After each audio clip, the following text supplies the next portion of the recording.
Mark Azalea is an industry leader in psychotherapy and men's mental health.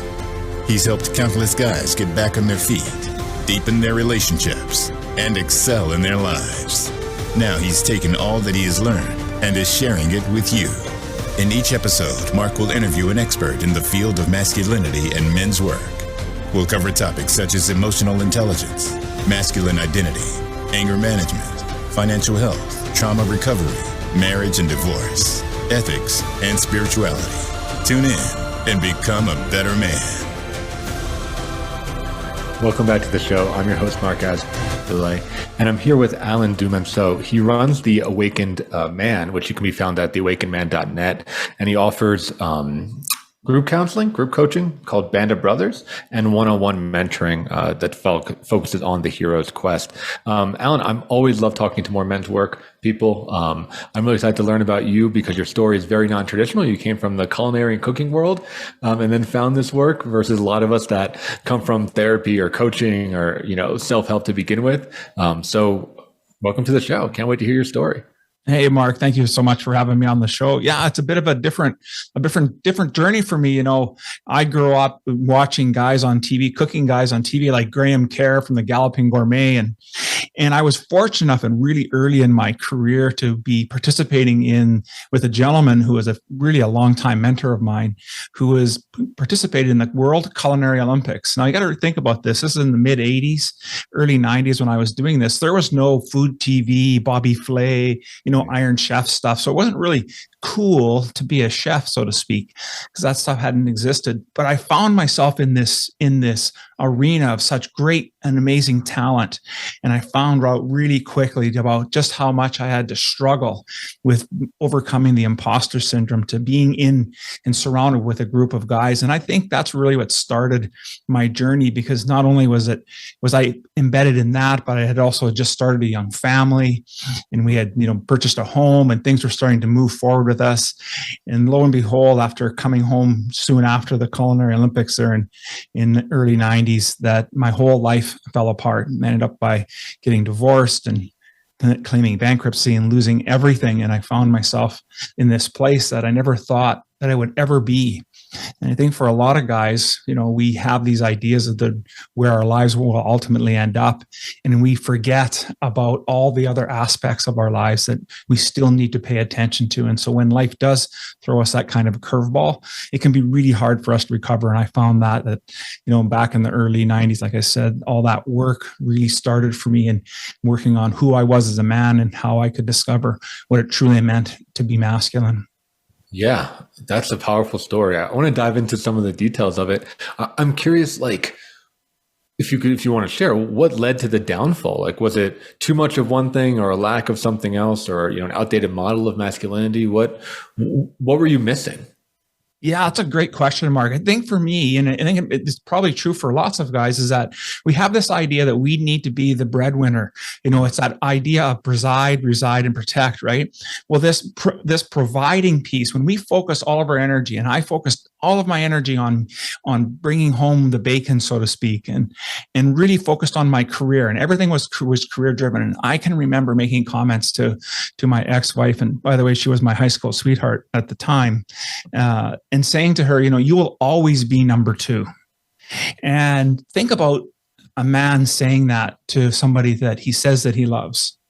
And there were so many instances in my life where the values that I said that I had, that I valued family, that I valued being in relationship, the truth of it is that my actions weren't aligning at all with what I said I believed and what I valued.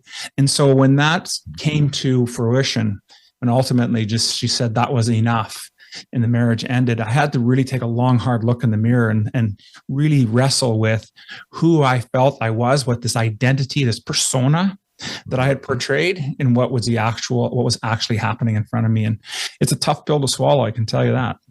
Absolutely. And I think one that a lot of men, like you said, they find themselves in these places, I think a lot of men come to men's work with a story similar to yours, a divorce or, an addiction, a binge, a near-death experience, right? It's usually something really intense that has to smack us over the head to be like, oh, wow, there might be something more out there. And when I hear your story, it's, a lot of men, I think we cosplay or we LARP masculinity, right? We try to pretend that we know what it is, but we don't do that inner work. And I think when it all falls apart, like you said, it's an opening for that kind of stuff. Yeah, it totally is. And I think it's unfortunate, but we, for a lot of us guys, we need the 2x4, treatment before we'll finally wake up. And there were always instances on our path where we're being nudged and things are happening, but because we take so many things for granted. And I think that's the other lesson that I learned in my life, is that when we take different parts of our lives for granted, like family, like relationship, our health, another big part, right? We wait to the last minute to actually go see a doctor, to do anything about ourselves. And when that happens, at times it could be too late for that relationship. It could be too late, unfortunately, for a health situation.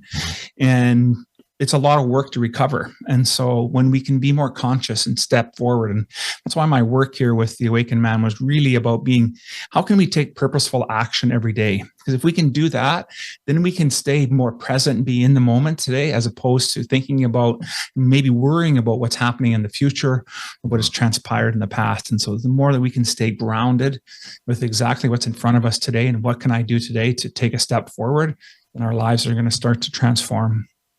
Yeah, I like that idea of purposeful action. I know that's a big part of the way that you practice and try to, instill that in other guys and really do that, right? On your website, you mentioned two authors, which I love. You talk about Jack Donovan and you talk about Marcus Aurelius in a book list that you offer to, some of your members and fans.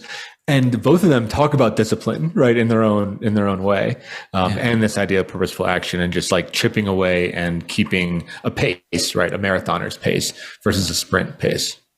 Yeah, I completely agree. And I think that's the key, right? And what I really like about Marcus's work is that he really wants to dive into about understanding as deeply as we can about the things that I can be in control of and what I truly can't be in control of. And as long as I can stay in that framework, I can have more power, I can reclaim more power, and then I can also then step forward and be more assertive and take action that really means something towards a goal that I'm striving for, or something that's striving for in a larger sense in terms of family or community.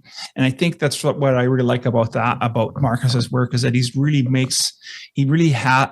was asking himself through his whole life was, what is he really in control of, and how can he take purposeful action?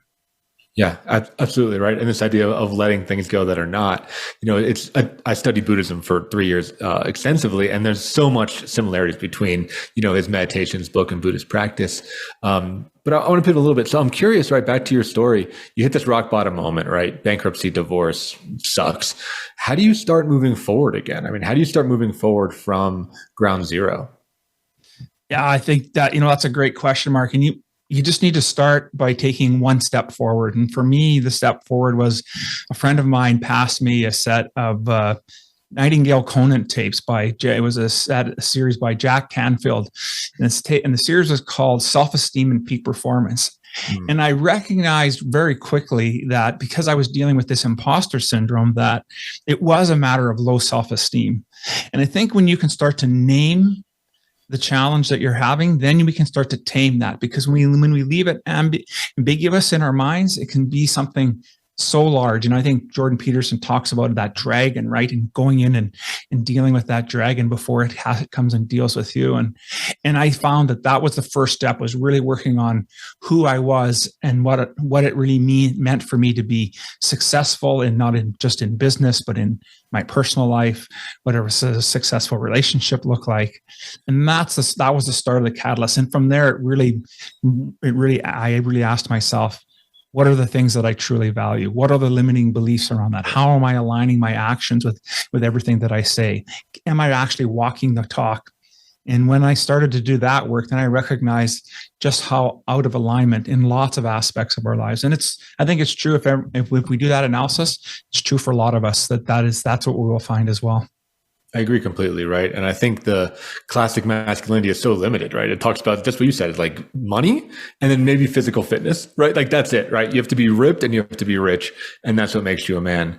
I'm curious, like, what were some of the values that you were out of alignment with, or what are some of the values that you expanded into? What did you have to kind of pick up the sword and start working towards? Yeah, a lot of the values that I had were about recognition, ego things, right? Attaining the next level in business, attaining notoriety for doing good work. And I found that that was stemming from my childhood, and where my father, I'm the oldest of five, and he had to work really hard to, keep us all going. And I can remember many days where it was really tough at our home. And so I fought hard to try to get some recognition, get my dad to recognize me. And I didn't realize it until my family started to fall apart, like my marriage and all, and how I was thinking that I truly value life or my family. But what I was really valuing was the recognition and notoriety. And that's what I was getting for a while from my ex-wife. I was on this pedestal with her. And when that pedestal came down, I had nowhere to go but to fall. And I think when we can recognize that what we think our values are that are driving us and how we're actually showing up are not what we truly feel deeply inside. And it takes lots of work with that. I find that my values have continued to evolve and change. Today, they're much more about, interior. How am I feeling about this certain situation? Is this what I truly want to do? If there's a decision in business, how does that sit with me? Am I doing this out of a position of care and respect and love, or am I doing this from a position of I need it in wanting to achieve that next rung on the ladder? And not that there's anything wrong with that, but if it's the only reason to do something, you may want to take a second look at that. Yeah, I agree, right? If it's the only reason, often the motivation runs out before you can complete it because it's not coming from that inner fire. Some of the things I help my guys with is developing an honor code, developing that set of values, an ethic. For some people, it's spirituality, right? If they want to go there or not. I'm curious what yours are. I've always had to with Jack Donovan's, strength, courage, mastery, and honor. And I'm wondering if you have a set of an honor code or an ethic or even spirituality that you'd like to share with our listeners today. Yeah, absolutely. I think one of the things that we look at, I ask all our guys to do it because I did it myself, was really do an integrity check-in, and I call it an integrity challenge. And what we look at is we look at these different pillars. We look at our financial, our emotional, our physical, our spiritual, professional relationships. And what this does is really gives us a bit of a roadmap to see where we're weak in, what are we not spending enough time and understanding. And then from there, we can start to work on programs. And that's why the group program is great, because you can have peers that are in the same place. And the one-on-one is excellent because now we can really dive deeper into it. And then from there, we work on a set of 12 virtues for that we run. And I really like the idea of Ben Franklin and his characteristics and how he worked at wanting to make sure he mastered each one of these. So we follow a similar format. So this month, the month being February, our virtue of the month is being vulnerability. And how can we do that? How can we show up and be more vulnerable? So I'm asking the guys to step forward, and can you tell somebody that you disagree with them with a situation or a belief, and still give them that space so that they can still exist, but for yourself as well, instead of being that people pleaser, because we tend to be that as guys. And that may be a difficult conversation, especially if it's with somebody that you truly care about, a spouse, a partner, a son, a really close friend. And so we work at these different values, these different virtues, I call them, to give us a sense of how we can become more whole as men in general.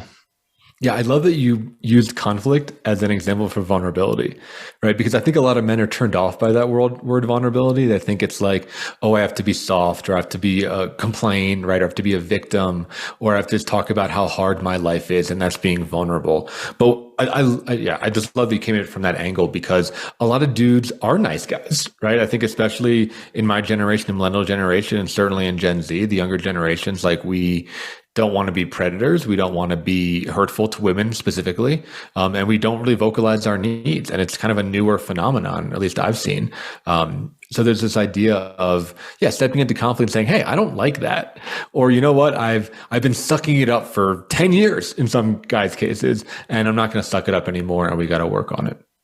Yeah, I completely agree. And see, that to me, the reason why I think that is important for us to do is that were very uncomfortable. I came, I'm 57, at the recording of this, and so the era that I came from, the mantra was children to be seen and not heard, and unfortunately, I carried that forward for far too many years, and so it was scary to step forward and actually say something that you believe in, and I'm sure you're well aware of the different levels of intimacy. And really what I'm challenging guys to be is really to get to that third and fourth level where we can give a personal opinion. We can share our feelings and our experiences about different things in life and know that it's okay, that we're going to be okay when we do that. Maybe somebody doesn't receive it great, but guess what? We're still going to be okay. It's not going to be a disaster. But when we don't even practice and lean into it, then we never really truly evolve and find out about those dark parts of our lives that we're so afraid of. Absolutely. Yeah. When I think about vulnerability, so, a lot of my guys come to therapy, right? And they're like, I heard online, I watched a TikTok and Instagram that like, you got to be vulnerable with your girlfriend and then you can get her to do what you want her to do, right? Like as long as you're vulnerable, that's what they want. And you can give them that. And I'm like, brother, that's not vulnerability. That's like persuasion and that's manipulation, and the definition that I use, and I'm curious what you think about this, is a vulnerable conversation is one where you don't know where it's going to go, right? You're just kind of putting something out there that is scary, that is weird, that you've been maybe lying about for a long time, that you've been concealing or omitting, and you don't know what's going to happen versus trying to like massage it into a particular outcome. I completely agree with that. And we actually got into this conversation last night. Last night was our men's night, and we talked about as we were talking about vulnerability, we talked, one of the guys said that, he's really working hard in his relationships. He wants to be able to share his feelings with his partner. Mm-hmm. And two of the guys stepped forward and said, yeah, you know what? I did that a long time ago. But what I found is that's, even though the women in our lives want us to say, they want us to do that, that's not really what they want. Mm-hmm. And so there was a bit of this tension in the room now, because here's a guy thinking that and leaning into it. Hey, I'm sharing my feelings. I'm sharing how I feel about stuff. And there was this great debate going on about how we do that and the wisdom behind how we share that feelings about how we feel about something, but not being this real soft guy, but being able to have some backbone within that. And it was interesting to see the dynamic of that conversation, because I think there's a lot of validity in that, and how we actually show up and share our feelings and our emotions versus just being trying to lean too much into our feminine essence. I think that's true. I think it's a huge topic, and it's like tone of voice is big, and kind of what we're asking for our partners is big, right? I mean, we'll talk more in our next segment, but this idea that, women want a man and they don't want a son, right? And I think when it moves into you being like a child, not you obviously, but the listener, right? Being like a child, then they get kind of pushed away. But yeah, we'll dig more into that when we come back from our next commercial break. Alan, great segment so far, and listeners, we'll see you on the other side. Follow Voice America at Facebook.com/Voice America for juicy updates from your favorite radio shows and podcasts. Men's Therapy Online is now accepting new members. Men's Therapy Online offers a solution to the lack of outlets for emotional expression, positive role models, and access to meaningful milestone experiences. In our post-COVID world, loneliness is at an all-time high. Men need consistent community. Our society is rapidly changing. Old models of masculinity are falling at the task of promoting emotional intelligence and meaningful connection. Men's Therapy Online offers tools and experiences designed to help the man who is struggling to balance traditional male roles and emotional fluidity. Whether you need to get back on your feet or take your life to the next level, Men's Therapy Online has your back. We help our members become a true 21st century man. A man who is not burdened by the rapid change of society, but who contributes to it honorably. If you're interested in signing up and finding your band of brothers, go to menstherapy.online to learn more. That's menstherapy.online. Start your journey today. Voice America programs are now available on your favorite connected device, including Amazon, Alexa, and Google Home. Through streams with Apple Podcasts, TuneIn, and iHeartRadio, listening to your favorite show is as easy as saying the show name followed by the word podcast. Hey, Alexa, Play Finding Your Frequency podcast. If that doesn't work, try adding on TuneIn or on iHeartRadio or on Apple Podcasts. Your life, your health, your network. You're listening to Voice America Health and Wellness.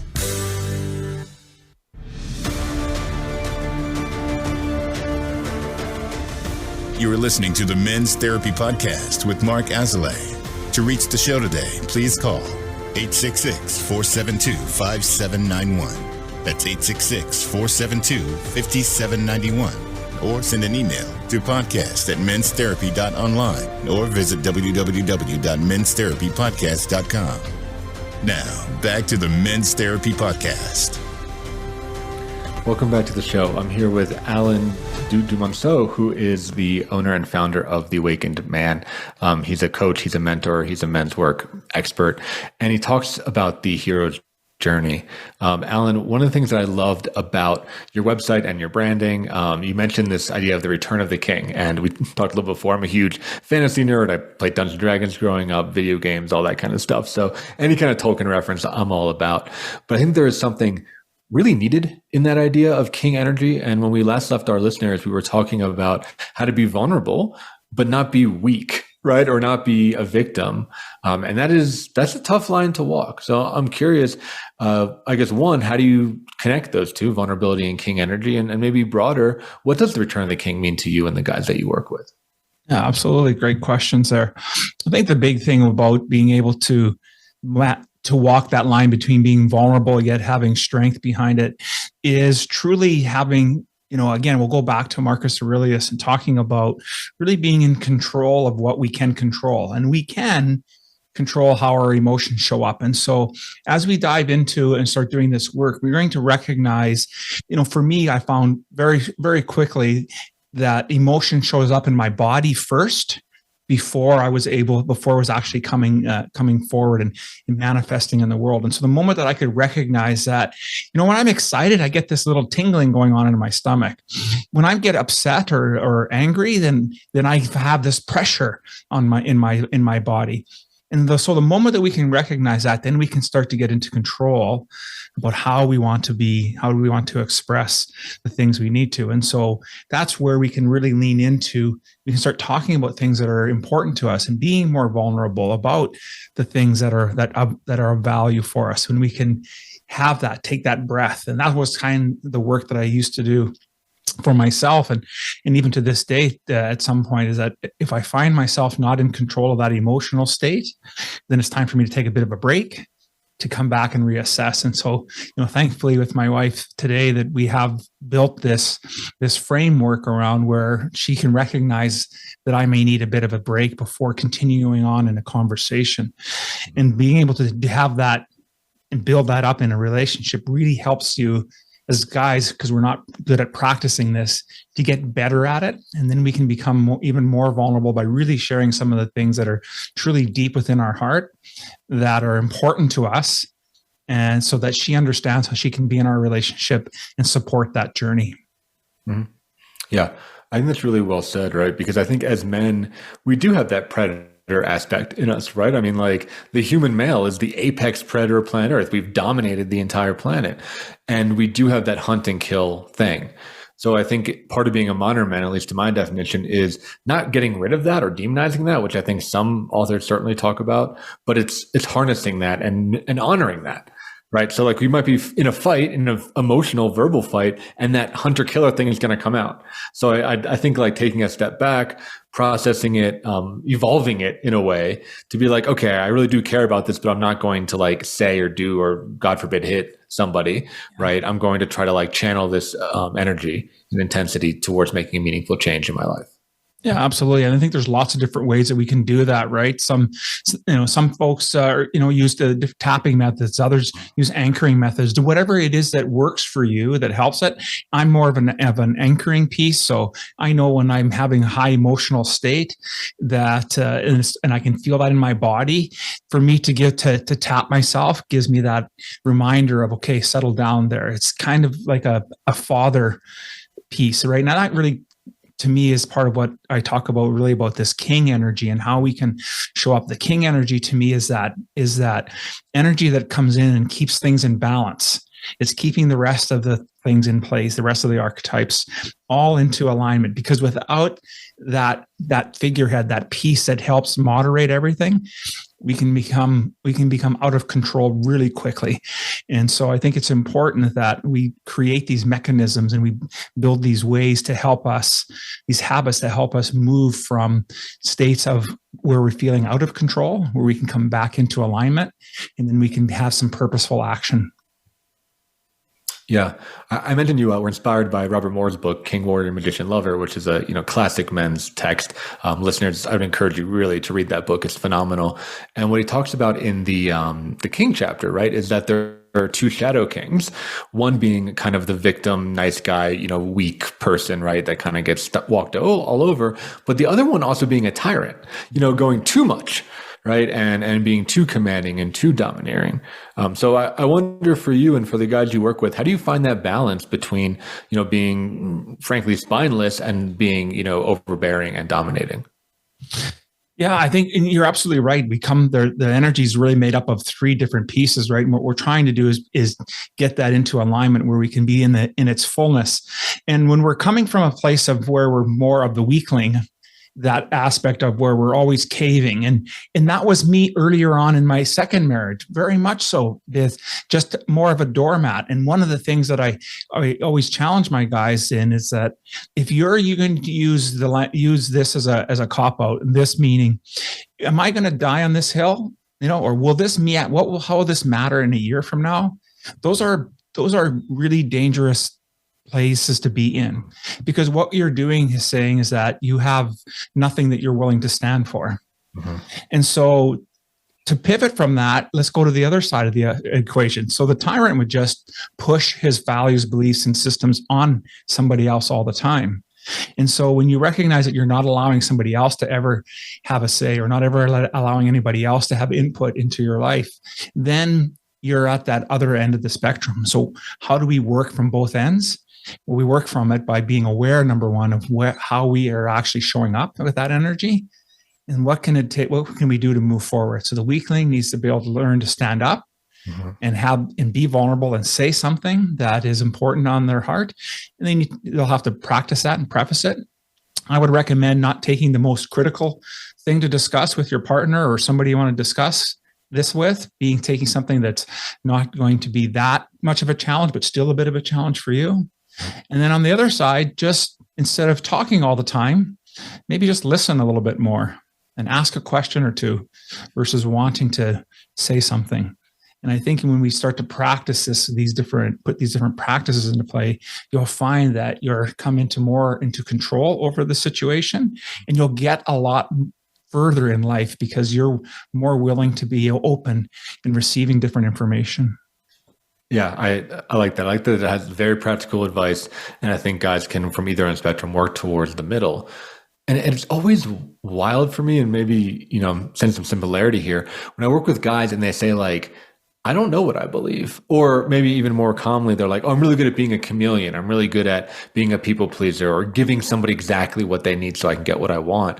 But when you talked about the idea of having nothing to stand for, when you talked earlier about imposter syndrome, I think those are the same thing, right? I think as men, we can feel like imposters when we don't have that banner to fight under, right? Or that family crest to defend, or that ethic or honor code that we hold with us. I'm curious if you see that in your work as well. Yeah, absolutely. I see that. And we actually had that very same thing came up about talking about being a chameleon. One of the gentlemen talked about that, about being in his relationships throughout his life, was that he was always a chameleon.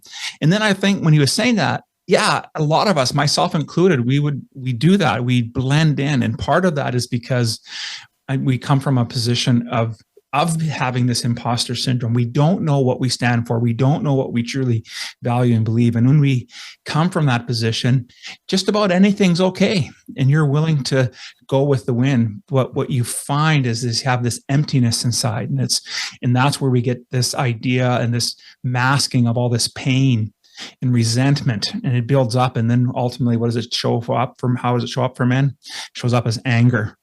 And when it comes up, it's because we haven't really done this deep work that we need to do to really recognize that we have things that are important to us. And if we spend some time doing that exercise, then we can recognize when something's happening and why we're having an emotional reaction to it. Yeah, I just want to underline that. Another great classic men's writer, Robert Bly, in his book Iron John, talks about this, right? And he talks about how, the old and toxic version of masculinity is you're out there and you're just getting stabbed 1,000 times by spears, and you're like, look how tough I am. I can get stabbed all these times and I don't even feel it. And I think a lot of guys feel that. I know I felt that, of like, yeah, I'll take that. I'll take the spear. I'll take the arrow. I'll get hurt. Don't worry. I'm a tough guy, right? But what he says is the first step, and there's more after that, but the first step is picking up the shield and saying, no, don't stab me.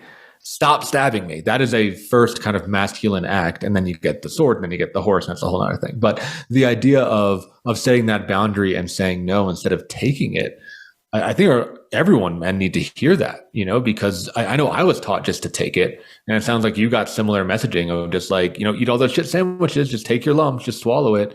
And that's what makes you tough, Yeah, absolutely. And it was there was lots of, for me in my upbringing, there was also lots of shame put in around stuff. And so shame about how my mother might feel, shame around how it might make the family look.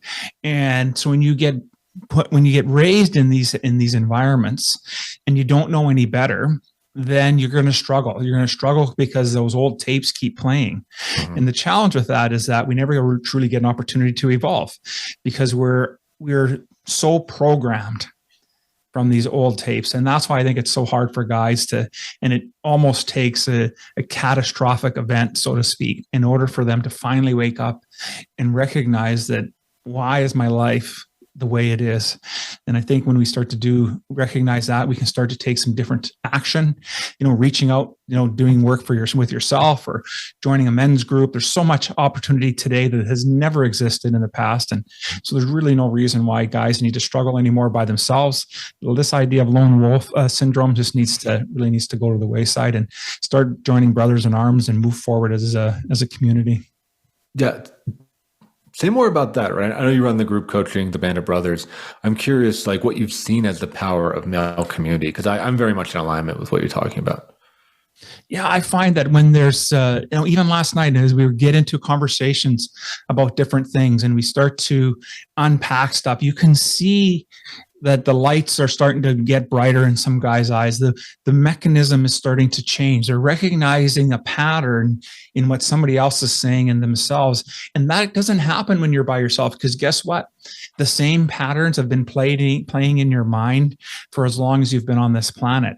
And so it becomes a really boring tape. It becomes the same episode. It's Groundhog Day. But when you hear a perspective slightly different from somebody else, you can now insert yourself into that and go, yeah, I recognize that. And this happens in this scenario for me, and it happens in this scenario. And now this conversation really starts to get dynamic, and guys start to really lean into growing and changing as men. Yeah, I think guys need community. So much of male culture was in groups, right? Whether it be the hunting party or the military squad or the work team or all that stuff, right? And now with remote work and technology, it's been really good in a lot of ways, but I think it's isolated a lot of men. There's this powerful stat that I want to share with our listeners, saying that 39% of men report experiencing loneliness every single day, and 1 in 3 men report that if they were in an emergency, nobody would help them. Right? That's crazy. That's crazy. Nobody would help them. So yeah, I'm all for community and building connections, because I think as men, we work better as a unit. That's what we've kind of been designed to do. Absolutely. You think about how everything and things have been, the greatest things that have ever been created in this world has been created through group participation. Yes, there may have been a single mind that started the catalyst and the idea, but it takes a group of people to come together, a group of men most of the time, to come together and put all their energies together, their skills, their expertise, the experience, and really grow. And I always say with our group is that we're always looking to have, everyone needs 3 mentors in their life. We need a mentor who's been a little bit further down the path, and we are someone that we can, lean into and get advice from. We also need mentors that are at the same place as us, that mentee, that mentor person that can go with us and help us, and we can have that conversation. And that's really what the group program helps do. And then we all need mentees, somebody that we can help bring along. We can be that mentor too. And that's what I really like about the group program, is that those three exist simultaneously, and in any given moment, you could be in any one of those three roles. And when that happens, man, the power that in that group just is phenomenal. It's phenomenal, and I think it expands the definition. Expands was the wrong word, but I think it brings in the fatherhood and paternal piece that I think is missing from the modern definition of masculinity, or the current definition of masculinity, that like we do have a nurturing side. It's different than feminine nurturing, but the idea of being a mentor, being a leader, being a dad is so critical to the male experience. And I'm really glad that that's starting to get talked about more, because I feel like it's not, again, with this lone wolf thing, where we're trained not to feel that paternal instinct that we have, Yeah, absolutely. And I like that you're bringing it up, this nurturing aspect of it. And for men, how that shows up is it shows up as what I call it as a personal accountability, right? In terms of what we want to bring forward to our groups. And so the key about that is being able to not be judgmental, but still having that compassion towards that individual, and really helping them be accountable for what they're to do. And that's a different framework than, say, that from the feminine aspect. Yeah. And I think a lot of men are over feminized, and they actually spit out feminine nurturance because it's not attuned to them. I think we're saying the similar thing. The way I kind of talk about my guys with it is, it's the idea of, as a male, nurturer, you set the challenge and you coach the person to get there.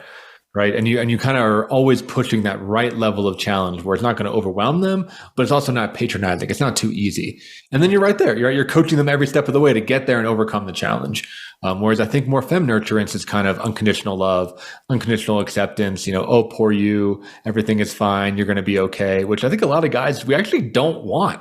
Like, we want to get better. We want to build skills in our lives. Absolutely. And the challenge with that is that, we have what I see that show up is when guys have had a hard time separating, they're really divorcing themselves from the mother aspect, that invisible presence that still resides. And that's why you talked about wives don't want, or spouses don't want a son. They want a partner. They want an equal, someone that they can go in life with. But when we become that son aspect, and that's how we're showing up, it's really because we haven't separated well from our mother. Yeah, I agree completely. The conversation is going by really fast. We're going to move into our final segment where we're going to talk directly to listeners, and we're going to, talk to guys about who want to take a first step along this path of becoming a modern man, and an evolved man, and an awakened man. So I'm sure you have tons of tips and tricks and practices that they can do to get started today. So if you're listening and you want to take a step, hang on in there, and we'll see you on the other side. Voice America is on LinkedIn. Connect with us today. Men's Therapy Online is now accepting new members. Men's Therapy Online offers a solution to the lack of outlets for emotional expression, positive role models, and access to meaningful milestone experiences. In our post-COVID world, loneliness is at an all-time high. Men need consistent community. Our society is rapidly changing. Old models of masculinity are falling at the task of promoting emotional intelligence and meaningful connection. Men's Therapy Online offers tools and experiences designed to help the man who is struggling to balance traditional male roles and emotional fluidity. Whether you need to get back on your feet or take your life to the next level, Men's Therapy Online has your back.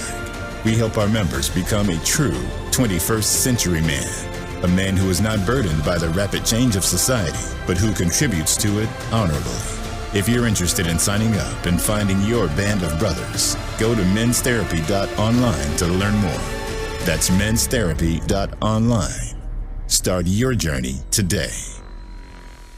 Have you become a member yet? Sign up now to become a member of Voice America. It's always free and easy. Plus, Plus, you get to take advantage of some great member benefits. Get unlimited access to millions of hours of on-demand content across all of our channels. Keep track of your favorite episodes, shows, and hosts in your own customizable library. Find out what shows you might be interested in based on your favorites. Plus, you get insider access with our newsletter. Membership gives you more. Sign up at voiceamerica.com and click register at the top right.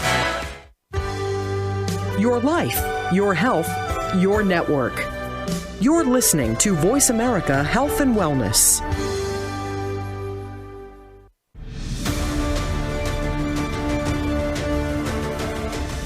You are listening to the Men's Therapy Podcast with Mark Azalea. To reach the show today, please call 866-472-5791. That's 866-472-5791. Or send an email to podcast@menstherapy.online or visit www.menstherapypodcast.com. Now, back to the Men's Therapy Podcast. Welcome back to the show. In this segment, we talk directly to you, the listener, and give you some steps that you can take if you want to become an awakened man. So, Alan, you were talking about this values assessment, taking kind of like a hard, cold look at who you are, right? What you actually value, and then evolving it and changing it to what you want to value. So how could you walk somebody that's listening through that right now? Absolutely. So one of the practices that we do after going through some of the king, warrior, lover energy sense piece, we start to now dive into what do we say that we truly value. And so the assessment that we use is I have a sheet that they'll look at. It's about 100 different adjectives, different ways they can describe themselves. What I ask them to do is create 5 different columns, and within each one, put half a dozen or so words that resonate to you. At the completion of that, then what I'd like them to do is to distill each of those columns into one word. It could be a word that already exists in there, maybe something else that comes out of that. And then also now they'll end up ultimately have is these 5 different adjectives of things that they lean into, that they feel is what they truly value as somebody, as a man. And then what I ask them to do is to write out 3 or 4 statements that encapsulates those words. Once that's complete, then they'll have an idea now of what is something that what they truly value overall in life. And so the reason I'm asking to do this as more of a broad piece, as opposed to looking at what do I value through things like in our integrity challenge, is, to me, it's really about who you are as a man that is most important. And so once they've created that statement, now the next part of this, that's the first half. The second half is, how are you in alignment in today? If this is what you say that you value as who you are as an individual, where are you showing up in life where you're in alignment with that statement? And where are you showing up in life where you're out of alignment? Mm-hmm. And that becomes a really challenging task for lots of guys, because now it's the first time for many of them they've really dived into looking at, oh, I didn't realize I wasn't showing up that way in different aspects. And so now we sink in this integrity challenge. So how are you in alignment then with how you value yourself as an individual in your financial aspect of your life, in your emotional aspect, in your physical, spiritual, professional, and relationship? And pretty soon we get this picture of, they get a picture of exactly how they're showing up. And for the most part, I find that we have a pretty fair balance between that. We're not too terribly bad. Some guys are more critical of themselves, but if you're truly honest with yourself and you're in doing this assessment, you'll see that there's areas that you can work on. And that's really the foundation that we start to build upon, reclaiming our power, our passion, and our purpose as men. Yeah, I think that's really well said. Got 2 comments, so I'll say one, then pause and give the other one. I think the first one, to go back to our buddy Marcus Aurelius, right? He has this great line, which is, the soil doesn't lie. And he's talking about gardening and physical work, and this idea of that all men should find something where it can't lie back, right? Either you dig the hole or you didn't, right? Either the thing grew or it didn't. And when you talk about this brutal, honest feedback, I think it's critical. I think men, even though we might be afraid of it, I think we deeply crave it. We deeply crave data, right? Like honest data about ourselves that we can then act on. So I like that your activity really encourages that. Yeah, and I completely agree with you. I think we've had enough we had enough tiptoeing around stuff, in especially today's world where everyone is easily offended. And I think it's important for us to recognize that the only person we're going to offend doing this exercise is ourselves. And if we're allowing ourselves to truly be vulnerable with ourselves and look at it and get real facts, real data. And if you want to take it even further, you can even, after you've done that work, you can ask some people. Now, truly practice being vulnerable and ask people about, hey, this is what I said this is my value statement. What do you think about that? When I say that to you, what does that say? What do you think about me and how I'm showing up? Do I show up like that for you? And be prepared that you may not always be that person. And that's okay, because it gives opportunity for us to really get some hard data and do the work that needs to be done, because that's what the world needs today. We're tired of having people always being offended, because then guess what? Nobody wants to do anything because we're too afraid. And we have to stop being afraid and start leaning into our lives. Exactly. We're too afraid of being judged, and we're too afraid of being canceled, and we're too afraid of being fired, right? And just another pitch for, group programs like the one you run, it's having a council of men that's trusted and that's established, that we're all working together for the betterment of each other. Right? When you get that tough feedback, it's coming from a place of love and care. It's not bullying. It's not hazing. It's not, canceling, right? It's like, hey, you said you want to be this man. You're not this man. And we were talking before. And how can I help you become that man? Right. Absolutely. I think there's a Hindu saying that says, when you try help with somebody else's, your brother's boat get ashore, yours gets across the river, so does yours go along. And I know I butchered it a bit there, but the idea of it is that when we help each other, we go much further in life. And so that's really the power in group programs, and why it's so important that guys to find something for them to help them move through this season or this phase in their life. Yeah. The other idea I wanted to kind of throw past you with the values exercise that I also like is, I think as a man is first starting this journey and putting his life together, we're often choosing between two bad decisions, right? Lesser of two evils. And I think the values can really help with that of, okay, if I'm going to sacrifice one thing, what am I going to sacrifice, right? But as we get more successful, it's the opposite. We're often choosing between two good decisions, and it's like, okay, I only have limited time, energy, and resources. What am I going to commit to? And I think the values really can act as a compass, which I know you talk about in those tough ethical decisions, because it's very rarely a good choice and a bad choice, right? If it's a good choice and a bad choice, we're going to do the good choice every time. It's those difficult decisions that I think really can bog guys down. Absolutely, because it's in those difficult decisions and those difficult conversations as well that we can lean on the things that we truly value, the things that are important to us. And I think that's why when we don't understand that, it's why we struggle and going back to the idea of the imposter syndrome and going to the idea of not really standing up for anything, because we don't have anything that we feel is important to us. Or if we do, we're just too afraid that we might be judged by it. And yes, there's lots of judgment in the world today, but we can rise above that, and we can be the model for ourselves and our families and our communities for what compassionate accountability looks like, and how to change this model, this framework that we're all living in today. Yeah, I think there's a shit ton of judgment out there, right? But what I tell my guys is get out of the stands and get into the field, right? Once you're in the field, once you're playing the game, the stands don't matter. The judgment doesn't matter, because you can always just be well, at least I'm playing, right? At least I'm doing the thing, instead of just judging from the sidelines, So I want to pivot a little bit. One of the other tools you talk about is the idea of setting a compass. So I'm curious what that looks like for the guys that you work with.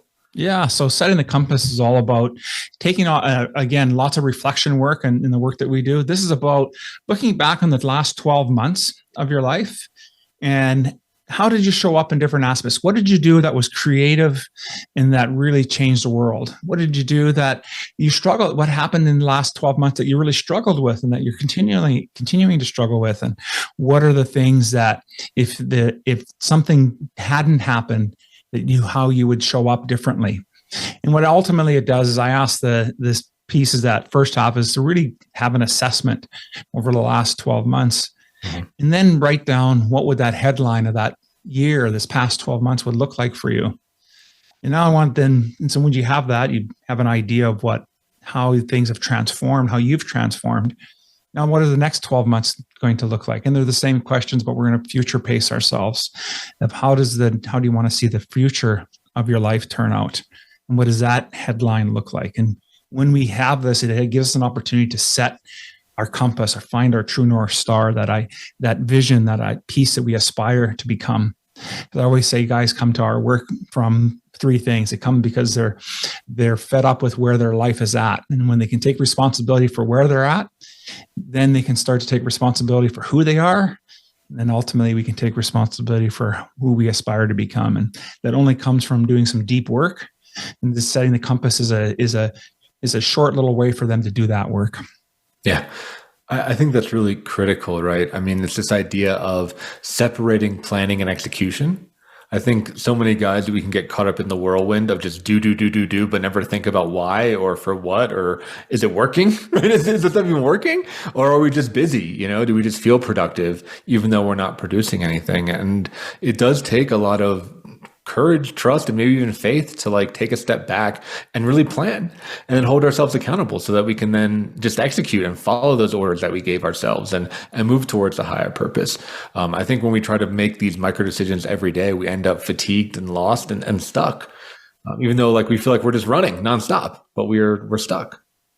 I completely agree. And I think, that's why for us and for me starting and doing this work with the Awakened Man and really evolving it and helping it become more of what the initial idea was. But really, when I think about it, it's really about helping men liberate themselves, because none of us need to be saved. What we need to do is be liberated from our thinking, liberated from our limiting beliefs around things, and really liberate ourselves and be able to break free from these self-imposed chains that we put on ourselves, because it's all the lies that we continue to tell ourselves that keeps us trapped, that keeps us from moving forward. And when we can break through that, then the world truly is our oyster.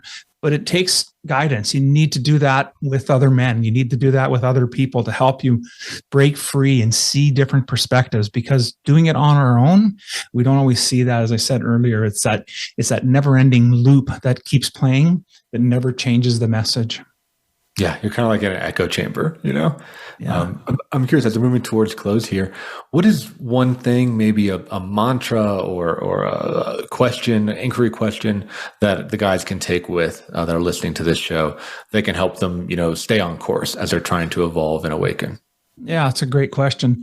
One thing I would ask them to do is that, and anytime you're ready to do something or you're thinking about moving forward, is to complete this sentence. I'm the kind of man who. And whatever you put after that is really about the foundation, about who you are wanting to show up as a man. Who, it's a reflection of your values, your beliefs, your integrity, everything that it is that it means to be masculine and a man today for yourself. And so complete that sentence. And anytime you're going to do something and you think you'll find yourself being more in alignment with what you truly believe, even if you can't articulate it just yet, but you'll be more in alignment and feel better about the actions that you're taking. That's great advice. Great advice, Alan. So where can people find you online if they want to hear more of what you have to offer or join one of your programs? Absolutely. Best place to go to is theawakenedman.net. Right there, you'll find everything you'll need to get a hold of us. You'll see that Setting the Compass. It's a free little workbook for folks to download. That'd be the best place to find that information. Yeah, so check it out, guys, especially if you're looking for mentorship, if you're looking for coaching, if you're looking for groups. That stuff is critical. I think every man should be in some kind of men's group or men's program. I think we really need each other now more than ever. And I think we need to, just like you're saying, Alan, have the return of the king, right? Return to some of those more traditional ways of being and kind of more ancestral ways of being that have served men for, millennia, right? That just got lost in this modern world. So thank you so much for joining us. Listeners, if you're listening in and you want to learn more about me, go check out menstherapy.online. We just started a book club that's going to be launching at the end of March. We were talking a lot about books in this episode. So the first book that we're reading is actually Iron John by Robert Bly. So it's not therapy. It's just a place to come and talk. It's open to anybody if they want to join and be a part of this ongoing book club because, I think studying this stuff in community and not just learning about and batting ideas back and forth, but actually having accountability and action steps is really, really critical. So check it out. Go to our website, menstherapy.online, and you can see information about that there. So Alan, thank you again for being on the show. Mark, thank you so much. I really enjoyed the conversation today. Yeah, hope to keep it going. So I'm sure we'll see you back on another episode. So everyone, thanks for listening, and we'll see you next week on another episode of the Men's Therapy Podcast. Thank you for joining your host, Mark Azoulay, on the Men's Therapy Podcast. Be sure to tune in again live next Wednesday at 2 p.m. Eastern Time and 11 a.m. Pacific Time on the Voice America Health and Wellness Channel and anywhere podcasts are found. To support the show, leave a review on your favorite podcast platform. For more information or to apply to be a guest, visit www.menstherapypodcast.com.